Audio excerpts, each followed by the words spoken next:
Have you ever shared a room with someone who barely spoke to you, only to realize later that every quiet glance, every small act of kindness, and every silent smile had been hiding a love he was too afraid to confess? Because that's exactly what happened to me. My name is Cameron, and the most unforgettable chapter of my life began the day I moved into room 312 at Northwest University in Seattle. I thought college would bring difficult classes, lifelong friendships, and maybe a little freedom. Love wasn't part of the plan, especially not with my roommate. 3 weeks before orientation, an email arrived with my housing assignment. Room 312. Roommate, Wyatt Brooks. That was all it said. No profile picture. No social media link. No short introduction. Just a name. I stared at the screen for a few seconds before shrugging and tossing my phone onto my bed. Whoever Wyatt Brooks was, I figured we'd either get along or spend the semester avoiding each other. Couldn't have been more wrong. Seattle welcomed me with cool autumn air and a light drizzle that seemed to paint the entire city silver. Students flooded the university campus, dragging suitcases across brick pathways while parents hugged their children goodbye. The campus buzzed with nervous excitement, and I felt the same mixture of fear and anticipation as everyone else. After checking in at the residence hall, I wrestled 2 heavy suitcases and a backpack up 3 flights of stairs before stopping outside room 312. The door was already open. Someone was inside. A tall young man stood near the window arranging books neatly on a shelf. His dark brown hair was slightly messy, and soft blue eyes lifted the moment he heard my footsteps. He wore a faded denim jacket over a black t-shirt, and for a brief second he simply looked at me. Not awkwardly, not suspiciously, just quietly, almost as if he'd been expecting me. "You must be Cameron," he said. His voice was calm and warm. I smiled. "And you must be Wyatt." He nodded. "It's nice to finally meet you." His handshake was firm but gentle, lingering only for a moment before he quickly pulled away. At the time, I assumed he was simply shy. Now I know he was afraid that holding my hand for even a second longer might reveal feelings he hadn't admitted to himself yet. Our dorm room wasn't large. 2 beds, 2 desks, 1 window overlooking the campus courtyard. It wasn't much, but somehow it would become the place where both of us slowly learned what home really felt like. Living together turned out to be surprisingly easy. Wyatt was unbelievably organized. He woke before sunrise every morning, made fresh coffee, straightened his bed with perfect corners, and spent half an hour reading before his first class. I was the complete opposite. My shoes somehow ended up in different corners of the room. Books covered my desk after only 2 days. I hit the snooze button so many times that Wyatt once joked he knew my alarm better than his own. "You know," he laughed one morning, "your alarm has become part of my daily routine." I rubbed my eyes. "You're welcome." He shook his head, smiling to himself. For someone so quiet, Wyatt smiled more than he realized, especially when he thought I wasn't looking. What surprised me most was how patient he was. Whenever I accidentally left notebooks scattered across the floor, he'd quietly stack them on my desk. If I forgot to close the window before leaving for class, he'd do it without mentioning a word. When I misplaced my student ID for the 3rd time in 1 week, he somehow found it tucked inside one of my textbooks before I even noticed it was missing. He never acted annoyed, never complained. It almost felt like he enjoyed taking care of me. One rainy afternoon, I hurried back from class completely soaked after getting caught in one of Seattle's sudden downpours. Water dripped from my hoodie onto the floor. I sneezed twice before dropping my backpack beside the bed. Wyatt looked up from his laptop. "You're freezing." "I'll survive." Without saying another word, he stood, walked to his closet, and tossed me a clean towel. A few moments later, he placed a steaming mug on my desk. "I made extra tea." I blinked in surprise. "You remembered I like honey?" His eyes widened ever so slightly before he looked away. "You mentioned it once." Maybe I had. Honestly, I couldn't remember, but somehow he had. It wasn't the only thing he remembered. Weeks passed and campus life settled into a routine. Students began recognizing us as a pair. Whenever people saw one of us, they automatically expected the other to be nearby. You two act like you've known each other for years. One classmate joked while we waited in line for coffee. I laughed. Wyatt smiled politely, but for the briefest moment, something changed in his expression. Almost as if hearing the words, like brothers, hurt him in a way I didn't understand. At the time, I thought I was imagining it. Looking back now, I wasn't. One Friday evening, a thunderstorm rolled across Seattle, knocking out the electricity in our residence hall. The entire building erupted into laughter and chaos as students wandered through the hallways using phone flashlights. Somebody started singing.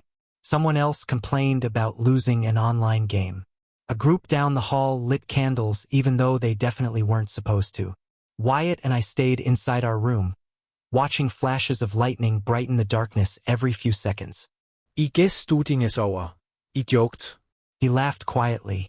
It was the first genuine laugh I'd ever heard from him. Caught me completely off guard. You should laugh more often, I said. I don't usually have a reason to. There was something about the way he said it that stayed with me. As the storm grew louder, another crack of thunder shook the building. Without thinking, I flinched. Wyatt looked over immediately. You've always hated thunderstorms. I frowned. How do you know that? You cover your ears whenever the thunder gets close. I've never told you that. No. You just noticed? He hesitated before quietly nodding. I notice a lot. Those 3 words echoed in my mind long after the lights came back on. From that night forward, I started noticing him too. The way his eyes searched every crowded room until they found me. The way he unconsciously smiled whenever I walked through the door after class. The way he relaxed the moment he knew I was back safely. Little things. Tiny things. Things I convinced myself every good roommate probably did. At least, that's what I kept telling myself. Midterm season arrived, bringing sleepless nights and endless studying. One evening, exhaustion finally caught up with me. I fell asleep at my desk with an open textbook beneath my arms. When I woke the next morning, a blanket covered my shoulders. My glasses had been carefully placed beside my phone.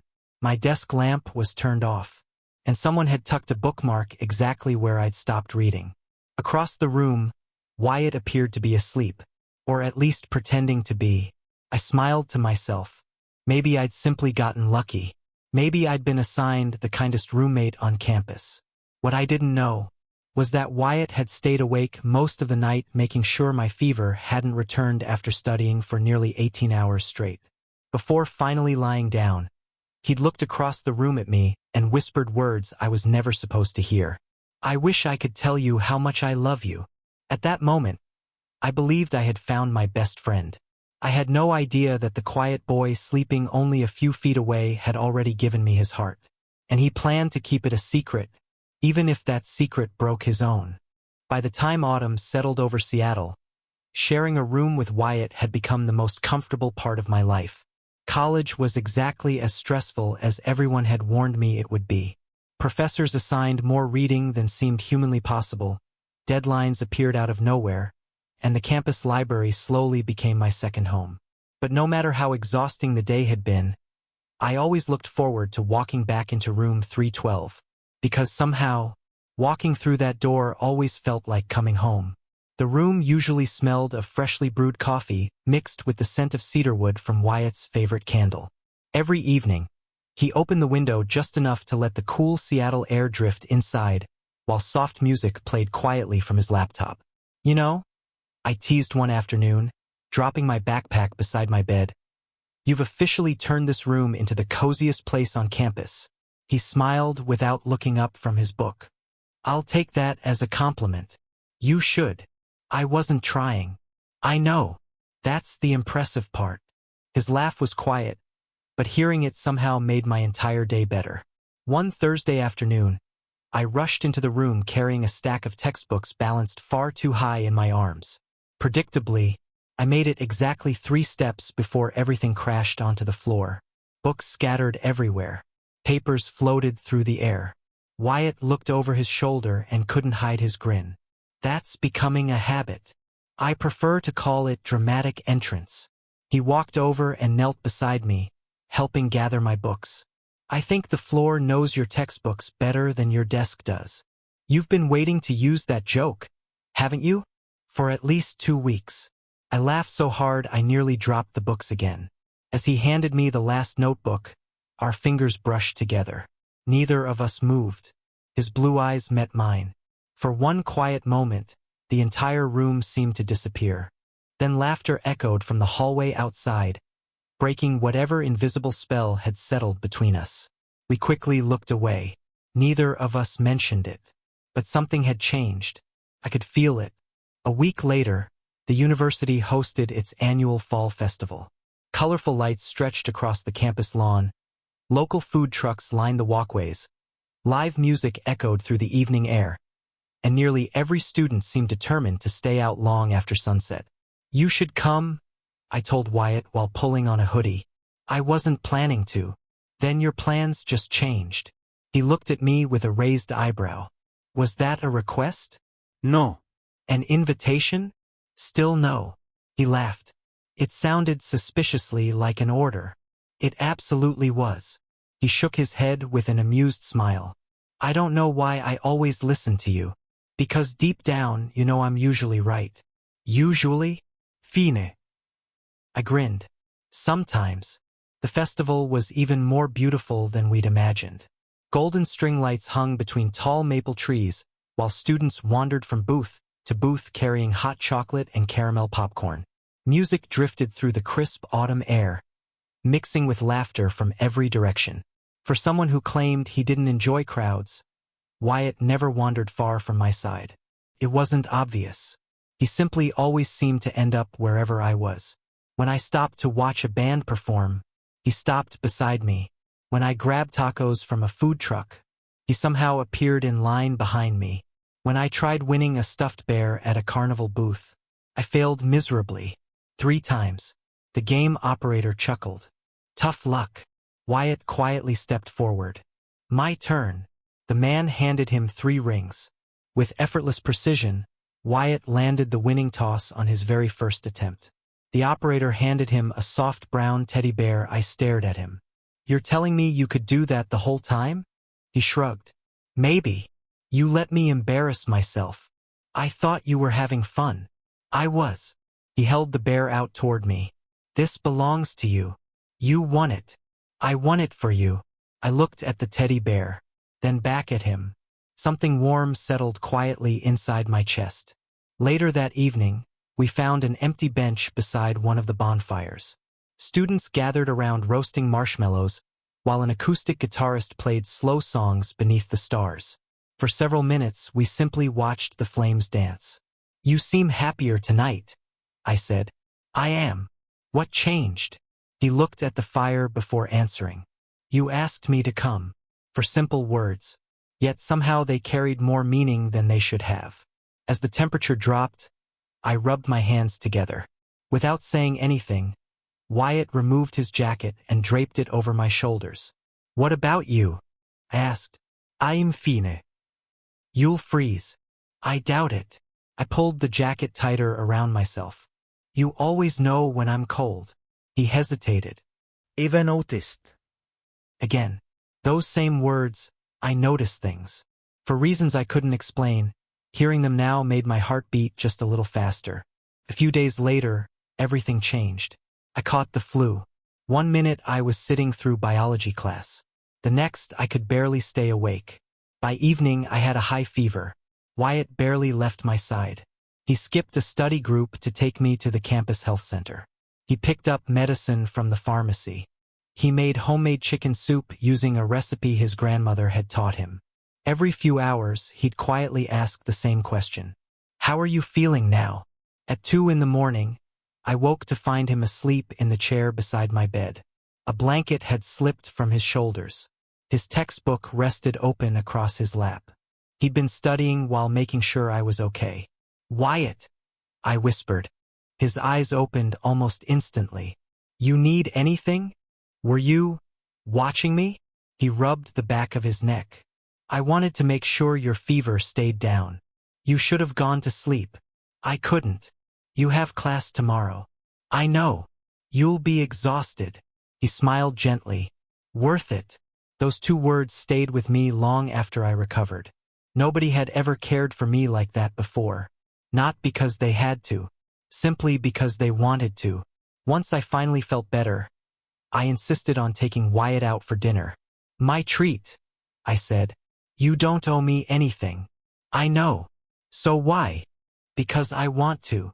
We ended up at a small diner just off campus. Between burgers and milkshakes, we talked for hours. For the first time since we'd met, Wyatt spoke openly about himself. He told me he'd transferred to Northwest University after his father's job brought them to Seattle. He admitted he'd never been particularly good at making friends. I usually keep people at a distance. You didn't keep me at a distance. He smiled softly. No. You didn't. Why? He looked down at his coffee. Because something about you felt safe. Safe. That single word echoed inside my mind all the way back to the dorm. A few evenings later, I returned from class earlier than expected. The room was empty. Wyatt had apparently stepped out in a hurry because his laptop still sat open on his desk. I wasn't trying to invade his privacy. Honestly, I only meant to plug in the charger before the battery died. But just before the screen dimmed, a folder caught my attention. Its title was only 3 letters. Come. My nickname, Curiosity 1. I clicked. Inside were dozens of photographs. None of them were embarrassing. None were invasive. They were simply moments. Me laughing during orientation, reading beneath a tree, walking through the rain, holding the stuffed bear he'd won for me, studying late at my desk, smiling without realizing anyone was watching. Every picture captured a moment I didn't even remember happening. Then I noticed something else. A document. My hands trembled as I opened it. It wasn't homework.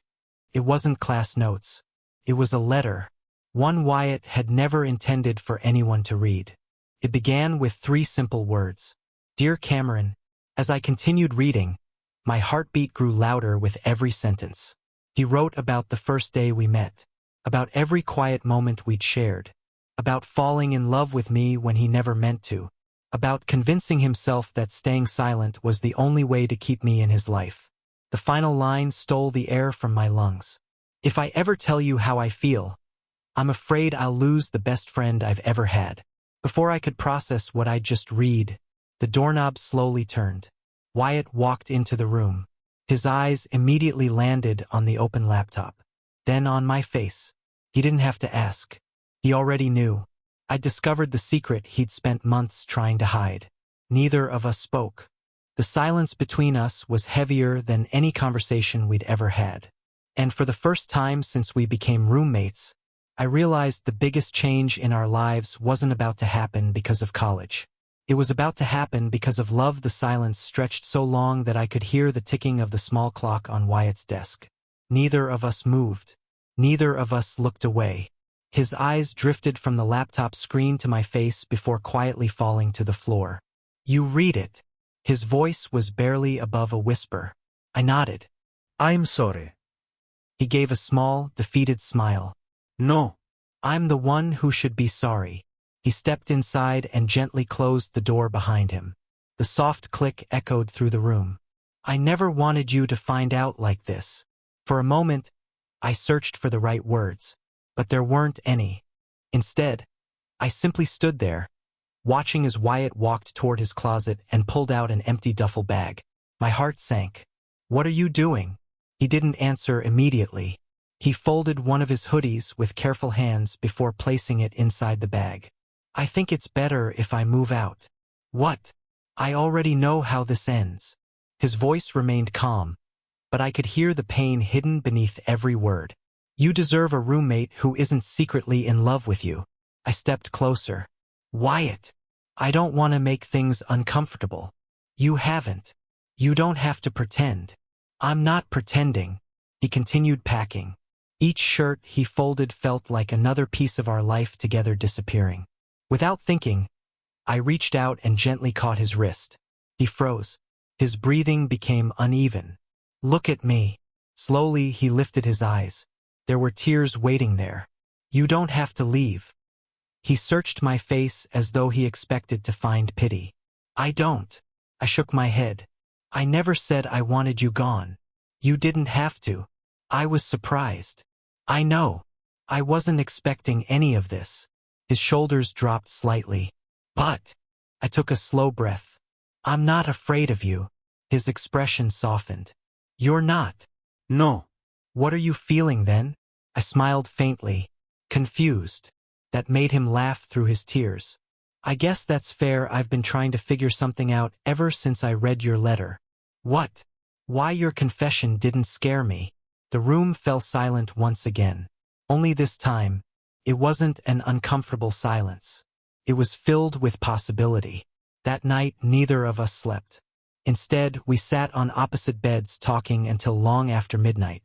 For the first time since we'd met, Wyatt stopped hiding behind careful answers. I noticed you the moment you walked into room 312. The guy carrying 3 oversized suitcases? He laughed. You looked completely lost. I was. You smiled anyway. I was trying to make a good first impression. It worked. When did everything change? He looked toward the window where rain tapped softly against the glass. That afternoon you came back soaked from the storm. The tea. He nodded. You were shivering but still pretending you were fine. You remembered that? I remember everything. I smiled. My turn. He looked up. I noticed things too. You did. You always knew when I forgot to eat. You somehow found every notebook I lost. You stayed awake all night when I had the flu.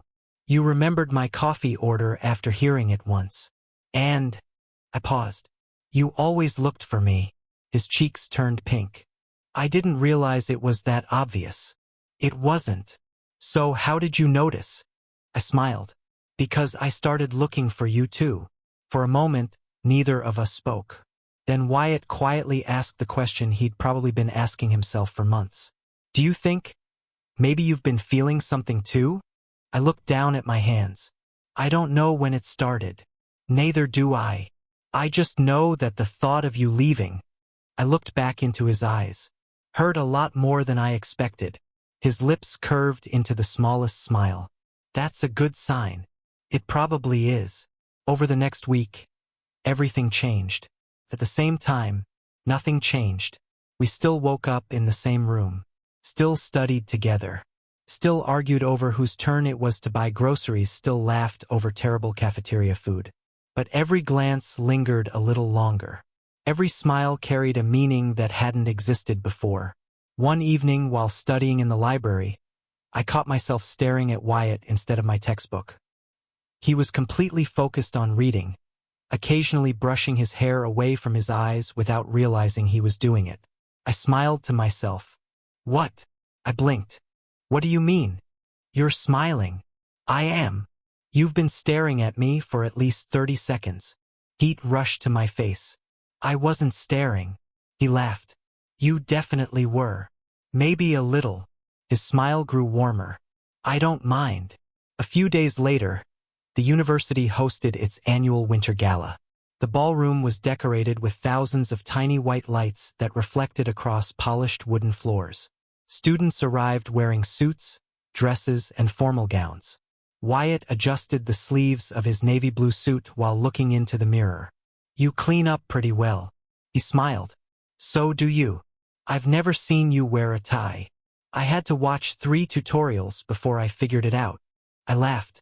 I would have helped. I know. He looked at me through the mirror. I was nervous. About the tie?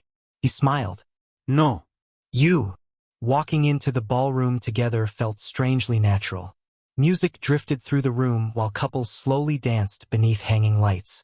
I don't dance, Wyatt admitted. You've never danced with me. He looked amused. Confident today? Always. He sighed dramatically. Fine. He extended his hand. One dance. I slipped my hand into his. His fingers were warm, steady. As the music slowed, we moved carefully across the dance floor. Neither of us cared that we weren't particularly graceful. We were too busy smiling. You know, I said quietly, I've been thinking. That's dangerous. I mean it. So do I. I've spent weeks asking myself why losing you scared me so much. He listened without interrupting. I finally figured it out. What did you discover? I took a deep breath. I wasn't afraid of losing my roommate. His heartbeat seemed almost loud enough for me to hear. I was afraid of losing the person I'd fallen in love with. Everything around us disappeared. The music, the conversations, the lights. It was just us. His eyes filled with tears. Do you mean that? I've never meant anything more. He looked down for a moment before meeting my eyes again. I've imagined hearing those words 1,000 times. Were any of them this awkward? He laughed through happy tears. No. They were much worse. I smiled. So, what happens now? He hesitated. Can I ask you something? Anything. His voice became almost inaudible. Can I kiss you? I stepped closer until only inches separated us. I've been hoping you would. He gently cupped my cheek, giving me every chance to step away. I didn't. Our lips met in a soft, unhurried kiss. There was nothing rushed about it. Nothing dramatic. It was gentle, warm, and filled with every emotion we'd been too afraid to say out loud. When we finally pulled apart, we couldn't stop smiling. So, I whispered, I guess we're officially more than roommates. He laughed, the happiest sound I'd ever heard. I've been waiting to hear you say that. We left the ballroom hand in hand, walking across the quiet campus beneath a sky filled with stars. For the first time, neither of us was pretending. Neither of us was hiding. It felt like the beginning of the happiest chapter of our lives. But just as we reached the entrance to Jefferson Hall, I noticed someone standing beneath a nearby streetlight, a student from one of my classes. He looked directly at us, then at our joined hands. For several long seconds, he didn't say a word. He simply turned around and walked away. The smile slowly faded from Wyatt's face. I squeezed his hand a little tighter. Something told me that loving each other had never been the difficult part. The real challenge was only just beginning. The walk back to Jefferson Hall felt completely different from every walk we'd shared before. Only minutes earlier, we'd been laughing together after our first kiss, teasing each other about who had stepped on whose feet during the dance. Now, neither of us spoke. The student standing beneath the streetlight had disappeared, but the uneasy feeling he left behind stayed with us. When we reached our dorm room, Wyatt quietly closed the door before leaning against it. I think he saw us. I know. He was looking right at us. I nodded. So what? Wyatt looked down at the floor. I've spent too much of my life knowing what usually comes next. I walked over until we stood only a few inches apart. This isn't your old school. No. These aren't the people who hurt you. I know. But fear doesn't disappear just because your address changes. His words hit me harder than I expected. For the first time, I realized that while I had fallen in love with Wyatt, he had spent years learning how to survive. The next morning, campus looked exactly the same. Students hurried to class with coffee cups in their hands. Professors rushed between buildings. The courtyard buzzed with conversations. Nothing had changed, at least not on the outside. Inside my head, every whispered conversation suddenly sounded suspicious. Every laugh made me wonder if someone was talking about us. By lunchtime, I noticed the same student from the night before sitting across the cafeteria. His name was Ethan. He glanced in my direction once before returning to his lunch. Wyatt noticed too. I told you. You don't know what he's thinking. I've seen that look before. I reached across the table and squeezed his hand beneath it where no one else could see. We're not going to let fear write our story. He looked at me, wanting to believe it. I hope you're right. For the next several days, nothing happened. No rumors. No strange messages. No uncomfortable conversations. Life simply continued. We attended lectures together, studied late into the night, shared coffee before morning classes. Slowly, Wyatt began relaxing again. One rainy afternoon, we escaped to our favorite corner of the university library. While pretending to study, I noticed him watching the rain through the tall windows. What are you thinking about? He smiled softly. You. I've become your favorite distraction. You've always been my favorite distraction. I closed my textbook. You know. What? You've smiled more in the last 2 weeks than you did during our entire first semester. He laughed.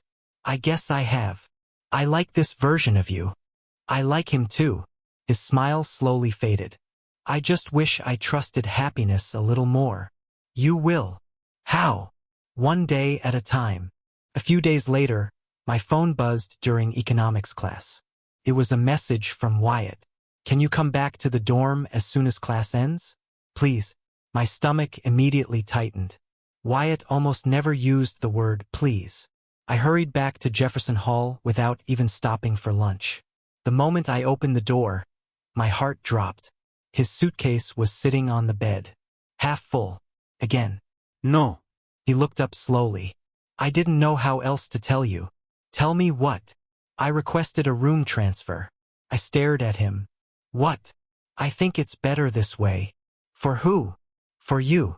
I couldn't believe what I was hearing. We just admitted we love each other. I know. So why are you running away? I'm trying to protect you. From what? He looked away. This morning I walked past 2 guys outside the student center. And they were making jokes. What kind of jokes? The kind I've heard before. His voice became quieter. They weren't talking about us. They were laughing about people like me. The room fell silent. I thought I was over all of this. He rubbed his forehead. But hearing those words again, I remembered what happened in high school. I sat beside him. You've never told me everything. He took a long breath. When I was 16, I trusted my best friend with a secret. What secret? I told him I had feelings for another boy. I waited. He promised he would never tell anyone. But he did. Wyatt nodded. Within days, everyone at school knew. What happened? I lost almost every friend I had. His eyes filled with painful memories. People stopped sitting beside me. My teammates wouldn't talk to me. I ate lunch alone. I started pretending to be sick because I couldn't face another day. I gently reached for his hand. You were just a kid. I know. But after enough people tell you there's something wrong with you. He paused. You start believing them. I moved closer until our shoulders touched. Look at me. He did. There's nothing wrong with you. His eyes glistened. You make people feel safe. You're kind. You care about everyone before yourself. You stayed awake all night when I was sick. You've shown me more love through small acts of kindness than most people ever manage in a lifetime. I smiled. If someone can't see how incredible you are, that's their loss. A tear slipped down his cheek. You always know exactly what to say. No. I whispered. I just tell the truth. For the first time that afternoon, he smiled. A real smile. The kind I'd fallen in love with. The following week, our communications professor announced a semester-long presentation. Partners had already been assigned. When she read my name, she paired me with Ethan, the same student who had seen us after the winter gala. I glanced across the classroom. He offered an awkward smile. After class, we met in the library to discuss the project. For nearly 15 minutes, we talked about nothing except research and presentation slides. Finally, Ethan closed his notebook. I've been meaning to say something. I immediately tensed. I saw you and Wyatt together the other night. He laughed. The only thing anyone argued about was whether his boyfriend was good enough for him. I couldn't help laughing. So, he continued, I wasn't judging you. I was actually happy for you. You two looked like you belonged together. A weight I didn't even realize I was carrying suddenly disappeared. That evening, I told Wyatt everything. He listened quietly before shaking his head with a small laugh. So we spent an entire week imagining the worst, when all along he was just a decent guy. Looks like it. Wyatt smiled. I forgot people like that existed. They do. And there are probably more than you think. That night, for the first time since we'd become a couple, we sat on the floor beside our dorm window watching snow begin to fall over Seattle. The campus slowly turned white beneath the streetlights. It's beautiful, Wyatt whispered. It is. But not as beautiful as you. He rolled his eyes. That was unbelievably cheesy. I've been saving that line all day. It needs work. I'll keep practicing. He leaned over and kissed me softly. I'll be your practice partner. The weeks that followed were the happiest either of us had ever known. We cooked terrible pasta together in the shared dorm kitchen.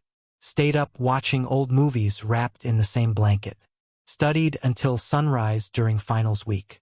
Every ordinary moment somehow became unforgettable simply because we were together. Then, 3 days before winter break, everything changed. I returned to our room to find Wyatt sitting silently on the edge of his bed. His phone still in his hand. His eyes were red. My heart immediately sank. What happened? He looked up slowly. My dad just called. Is everything okay? He accepted a new job. That's good, isn't it? He nodded once, then quietly whispered the words that shattered the future we'd been dreaming about. We're moving. The room suddenly felt cold. Moving where? He swallowed hard. Boston. The word echoed through the silence. Nearly 3,000 miles away. For the first time since we'd fallen in love, it wasn't fear that threatened to separate us. It was distance. And neither of us knew if love alone would be enough to survive at Boston. The word echoed through my mind long after Wyatt said it. Neither of us moved. Neither of us knew what to say. For months, we'd imagined our future together without ever considering that life could change so quickly. I sat beside him on the bed. When do you leave? He stared at the floor. My dad starts his new job right after New Year's. So, I swallowed the lump in my throat. We have less than 3 weeks. He nodded. I kept trying to think of a way this wouldn't hurt. Did you find one? A sad smile crossed his face. No. Neither did I. For the first time since we'd become a couple, silence wasn't comforting. It was heartbreaking. The days leading up to winter break passed faster than either of us wanted. Every ordinary moment suddenly became something we wanted to remember forever. Morning coffee tasted different because we knew there wouldn't be many more mornings together. Late-night study sessions became excuses to stay awake just a little longer. Even the walk across campus felt precious. One snowy evening, we climbed to the rooftop terrace of the student center, our favorite place to watch the Seattle skyline. The city lights stretched across the horizon, while gentle snowflakes drifted through the cold night air. Wyatt slipped his hand into mine. I used to come here before I met you. What for? When I felt lonely. I looked at him. And now? He smiled. Now I come here because it's where I feel closest to home. I rested my head against his shoulder. I don't want this chapter to end. He gently squeezed my hand. Maybe it isn't ending. I looked up. What do you mean? I don't know where life is taking us. I don't know what next semester looks like. But I do know one thing. He turned toward me. I'm done letting fear decide who I love. His words warmed me more than the thick winter coat I was wearing. So am I. The week before final exams became a blur of textbooks, coffee, and sleepless nights. One afternoon, I found Wyatt alone in the library. He looked exhausted. Dark circles rested beneath his eyes. Without saying anything, I placed 2 cups of coffee on the table. He smiled. You remembered my order. I noticed things. He laughed. Those same 3 words. The ones that had confused me months ago. Now they meant everything. I can't believe you stole my line. I learned from the best. He reached across the table and gently intertwined his fingers with mine beneath the desk where no one else could see. For a few quiet minutes, we simply studied together. No conversation. No distractions. Just 2 people enjoying the comfort of being close. Sometimes love isn't built on grand gestures. Sometimes it's built in silence. In shared coffee. In tired smiles. In knowing someone is beside you even when neither of you says a word. A few days later, the university hosted its annual Winter Lights celebration. The entire campus sparkled beneath thousands of white lights hanging from trees and buildings. Students gathered in the courtyard for one last celebration before heading home for the holidays. Music drifted through the cold evening air while everyone wrapped themselves in scarves and heavy coats. Wyatt smiled as we walked beneath the glowing lights. Remember the fall festival? The stuffed bear. He laughed. You still have it? It's sitting on my bed. You actually kept it. I kept it because it reminds me of the night I started falling for you. His cheeks turned pink. I started falling long before that. I know. I was just slower. We stopped beneath the enormous Christmas tree standing in the center of campus. The crowd began counting down as university staff prepared to switch on the lights. 10, 9, 8. Wyatt looked at me. Instead of nervously checking whether anyone was watching, he simply smiled. 7, 6, 5. He reached for my hand. This time, neither of us pulled away. 4, 3, 2, 1. The giant tree burst into light, covering the entire courtyard in warm golden colors. Cheers erupted all around us. In that beautiful moment, Wyatt gently cupped my face. I love you, Cameron. I love you too. He leaned forward and kissed me softly. Students around us laughed, hugged friends, and took photos beneath the lights. Nobody stared. Nobody whispered. Nobody cared. When we pulled apart, Wyatt looked almost surprised. I spent so many years expecting people to judge me. And today, he smiled with tears in his eyes. Today I realized that most people are too busy living their own lives. And the people who truly matter. He squeezed my hand. Just want to see us happy. Winter break arrived sooner than either of us wanted. The morning Wyatt was scheduled to leave. Snow covered the sidewalks outside Jefferson Hall. His suitcases sat beside his father's SUV. Neither of us was ready to say goodbye. His father stepped out of the driver's seat. I'll grab us some coffee. He smiled warmly before walking toward the nearby cafe, quietly giving us a few moments alone. I looked at Wyatt. He knows about us? Wyatt nodded. I told him the night he accepted the new job. Weren't you terrified? I was. What did he say? A smile slowly spread across Wyatt's face. He asked me one question. What was it? Does he make you happy? And I told him yes. What happened next? Wyatt laughed softly. He hugged me. He said he never wanted me to hide who I was from my own family. I felt my eyes fill with tears. After everything you'd been through, I didn't know parents could react like that. He also told me something I'll never forget. What? Wyatt smiled. He said, real love isn't something you should apologize for. For a long moment, neither of us spoke.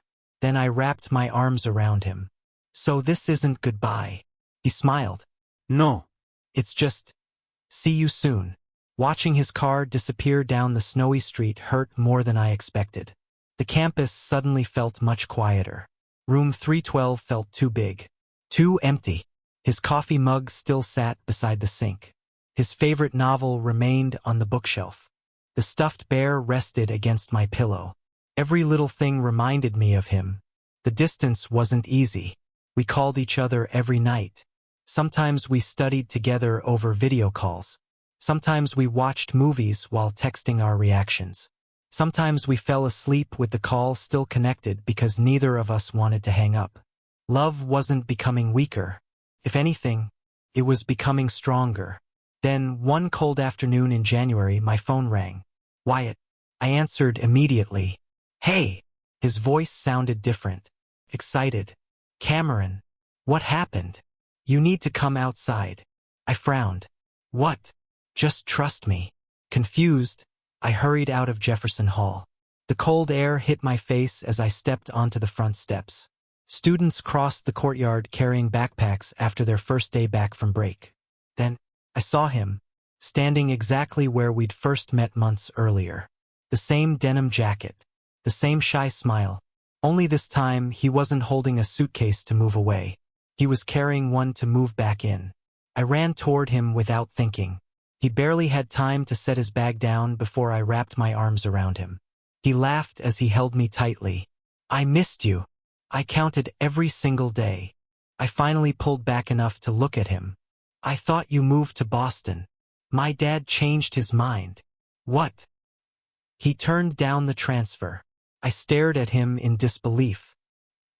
He realized no promotion was worth taking us away from the people we love. So, I smiled wider than I ever had before. You're staying. He nodded. For good. I couldn't stop smiling. Neither could he. He gently rested his forehead against mine. Do you remember the first day we met? You barely looked at me. He laughed. I looked at you the entire time. I was just trying not to make it obvious. And now, he glanced around the busy campus. Students walked past without paying us the slightest attention. He smiled. Now I never have to hide how much I love you. I kissed him softly in the middle of the courtyard. Not to make a statement. Not because anyone was watching. But because, after everything we'd been through, loving each other openly finally felt as natural as breathing. Sometimes the greatest love stories don't begin with fireworks. Sometimes they begin with two strangers sharing a tiny college dorm room, a forgotten cup of coffee, a warm blanket placed over tired shoulders, a handwritten letter that was never meant to be read, and one quiet boy who spent months loving someone in silence, hoping that one day he would finally find the courage to say the words he'd been carrying in his heart. As for me, I thought I had been assigned a roommate. Instead, life gave me the person who would become my best friend, my greatest adventure, and the love I would never have to let go of again. And every time I walk past room 312, I still smile, because that's where our story began. The story of the boy who loved me in secret, until one day, he never had to hide it again. If you believe the best love stories are built on kindness, trust, and the courage to be yourself, don't forget to like this video and subscribe for more emotional stories.